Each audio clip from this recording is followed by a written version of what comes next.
Dema tout en dut, Irio on var ar jardin deus ar palu.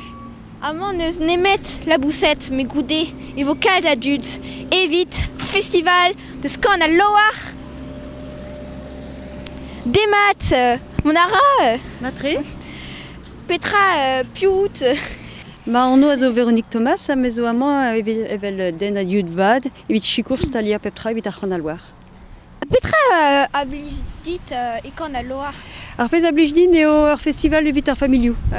Festival digor d'an nol, evit ar re a gomz brezonek, evit ar re o deus ran chilaou tonou am gounel pe evit ar real. Setu evit dijoloui ar zevenadur breiz eo. A Petra e vo e kan a loar. Setu traoù nevez a vo e kan a loar, setu peptra vo gret an abadennou d'an noz vo e Saint-Ernel ar bloaman.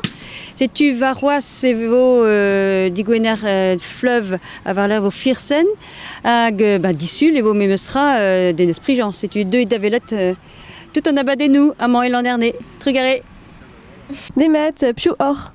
Pascal Roparsoun et l'an dernier emañ o choum hag amañ emañ chikour lakatraoù da ouza gwell. Ze mezo Gwendal, mezo a Yulvad amañ evit ar c'han a loar. Matre hag Petra rit resis war an dachen. Ne prenti ar pezo da laka de plas, laka de form a lec'h. Ya diez eo sevel delten hag tout an traoù zo da sevel. Hag pe diez eo. Ez a walar, daoust d'ar glaou. Ya, ok. Va trugare dior. Trugare deoc'h. Kenavo. Kenavo neuze? Merci Dior, Kenavo.